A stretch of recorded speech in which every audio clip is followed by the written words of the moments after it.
Hi everyone, 699 Tano here, the internet's busiest music nerd, and it's time for a review of this new Liturgy album, 93696. For over a decade now, the New York-based metal band Liturgy has been one of my favorite metal projects of the modern era. Masterminded by producer, composer, philosopher, guitarist, and singer Ravenna Hunt-Hendrix, Liturgy has made a name for itself boldly pushing the boundaries of black metal, not just sonically and aesthetically, but also ideologically. But I'll say the general concepts were pretty easy to grasp during the Aesthetica era back in 2011, with Hendrix's philosophical embrace of things like God and light, while also trying to make the genre rhythmically feel less static, more fluid. Personally, I would call this project a bold and creative success, even if around this time in the band's career, they had more naysayers than they did supporters, seemingly. Now, it's been a while since that record came out, but in many ways, Liturgy is the same group they were way back then. Hendrix's searing guitar tones and harsh screams are still instantly recognizable today, not to mention the progressively intense burst beat approach that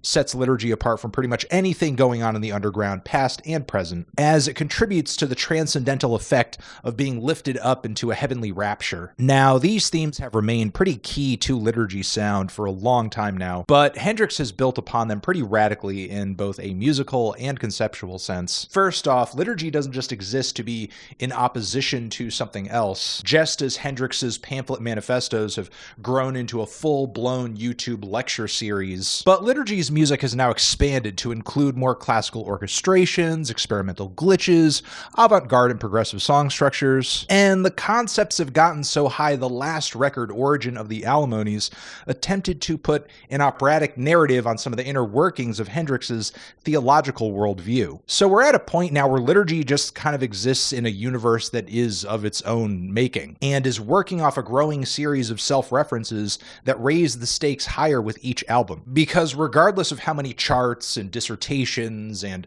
theories a given Liturgy album is couched in, it is pretty clear that Hendrix does try to outdo herself in some sense every time we get an album cycle. Either that or she's making more and more fevered attempts to cross over into the spirit realm using music. So I went into 93696 curious to see how Hendrix would take Liturgy to a higher plane once again, especially since our first taste of this album was its 14-minute and 52-second title track. Meanwhile, the entire record itself nears 90 minutes in length. And I'm not going to lie, as colorful and as rich as some of this record's instrumental palettes were, it was a bit of a challenge and an adjustment, even as somebody who has historically really messed with this project. Maybe because it's been a while since I've really had to sit down with a Liturgy album, but simultaneously the density and volume of this record leaves the listener with a lot to pull apart. Hanging on to every notable change throughout the first major piece on the project, Generation, can be a bit like a focused tightrope walk. But like usual, I think Hendrix may be acutely aware of how this wall, this onslaught of unrelenting drums and guitars can sound for long spans of time, which is why she usually works in some lighter, gentler musical passages here and there, which function as necessary moments to breathe on the album, yes, but also complement this record's compositional progression as well, be it through the woeful vocal meditation on the intro track, Daily Bread, or the large heavenly choral passages on Angel of Sovereignty. Red Crown 2 is a gentle little woodwind piece that also functions as one of many musical callbacks to older Liturgy releases on the record, further adding to the sense that 93696 is a culmination of everything that this band has been working on so far. For example, the closing track, Immortal Life 2, is a sparkling little rendition of some of the melody passages from the title track that came off of the debut EP from Liturgy. And it's kind of amazing to compare these two pieces, because the harsh and distorted production and sequenced drums of one, and then the twinkling layers of very refined instrumentation on the other, it's not just night and day. They sound like different eras of human existence. This album is also broken broken up into 4 major movements. Those would be sovereignty, hierarchy, emancipation, and individuation. And there's a track in tribute to the angelic representative of each movement too, be that Angel of Individuation, which is handily the most ambitious and beautiful of them with its very high rising orchestrations, then Angel of Sovereignty, and so on. And I would say each of these moments makes for a pretty beautiful highlight on the project and shows just how far Hendrix has come as a composer and arranger over the years. So all of this is a lot and makes 93696 a difficult record to assess succinctly, also an album that's hard to judge based on the merits of its songs individually, because it's all really functioning together as this massive high concept art piece, which is also trying to retrospectively reevaluate and rejuvenate its entire catalog up until this point. Still, I figure I should try to break down a little bit some of the larger, louder, and more overwhelming moments on the project, like the previously mentioned Generation, which slides very nicely into the following CAELA. This track hits with some mountainous and panoramic layers of keys and strings and drums right off the bat, all of which ring through pretty clear. The drums are especially crisp. I'm not surprised to hear the one and only Steve Albini is on recording and production credits this time around, as the percussion does sound like it was captured in a gigantic room. The composition from this point is interesting. It is a roller coaster of marching snares, winding lead melodies, and mathematical grooves, working out progressions and builds that push a little bit further and higher with each time that they repeat and evolve. We eventually get a breakdown with some electronic beats that introduces some new melodic themes that are then worked upon. This middle point continues to keep me on the edge of my seat, and then we eventually hit a finale that ushers in some of the most grand and righteous string layers and riffs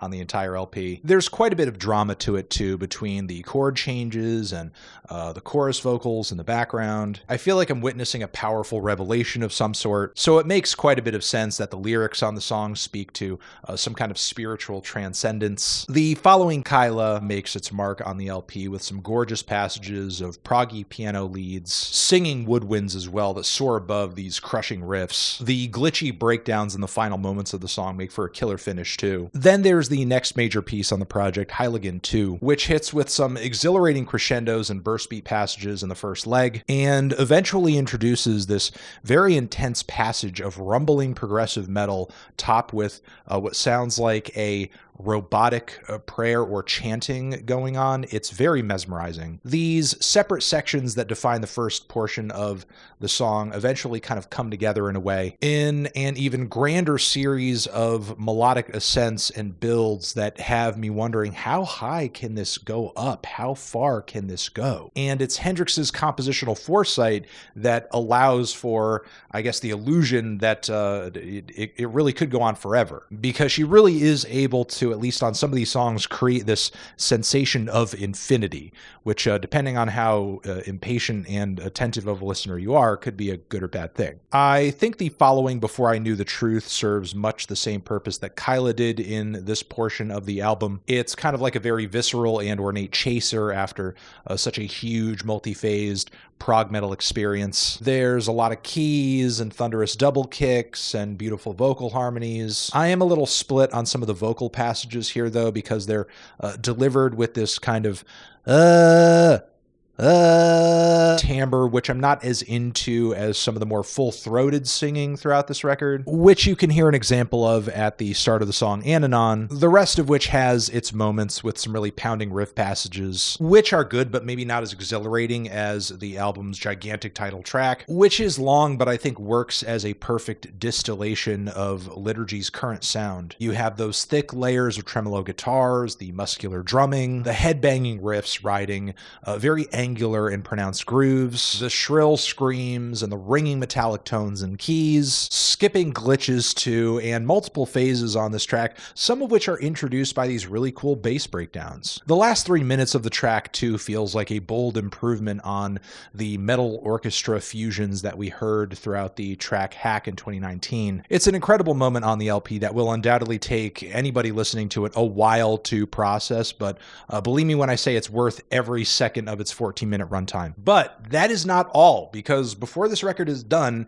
it gives us another 14 13-minute piece with Antigone 2, which, yes, does kick off with those vocal inflections I'm not super crazy about. Some of the chord changes and riffs are quite sour and tense as well, and the way they sync up with the drums feels maybe a bit too loose, but the track does eventually branch off into some really visceral and heavy prog metal passages, some burning tremolo guitar layers as well, with what sounds like some bowed double bass and maybe some horn layers calling out in the background. Either way, the instrumental passages at this point sound like a smoldering hellscape. But funnily enough, once the drums kick in, it kind of sounds like a callback to a much earlier Liturgy recording, like something from the Re-Annihilation era. And that's not a bad thing, as later on in the piece, it is very well complemented with these boulder-sized riff passages, eerily beautiful vocal harmonies too, and the biggest orchestral presentation on the entire record at the very finish, though it does come and go within a very brief span of time. So while this piece in particular I don't think starts as strong as it finishes, I still think it does function as a pretty awe-inspiring piece that encapsulates multiple eras of Liturgy sound and just kind of collapses them on top of each other. Now, as far as this record overall, I loved it, but still, difficult project to sum up. I'll say as far as major flaws, there were some tracks and passages that to me came off a little bloated, unnecessarily lengthy. And on top of it, I'll say this, I do miss some of the grand operatic and classical orchestrations from the last record, which I think in a way felt grander in comparison to a lot of moments I'm hearing here. And I could see the argument that that record was maybe more of a detour, and what this album here is doing is, more building on the 2019 album. I think that's fair. I think that's fine.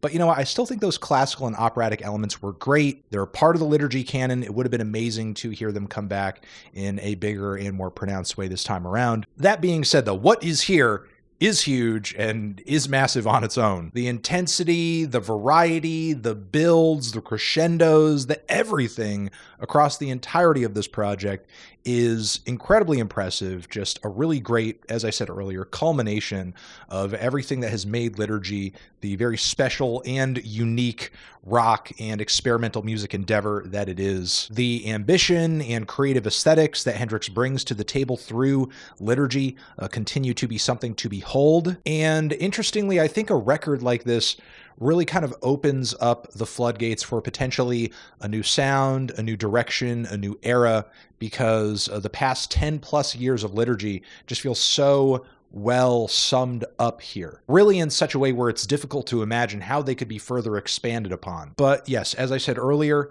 I think this record is fantastic. Loved it. I'm feeling a strong 8 to a light 9 on this one. Transition. Have you given this record a listen? Did you love it? Did you hate it? What would you rate it? You're the best. You're the best. What should I review next? Hit the like if you like. Please subscribe and please don't cry. Hit the bell as well. Over here next to my head is another video that you could check out. Hit that up or the link to subscribe to the channel. Anthony Fantana, Liturgy, forever.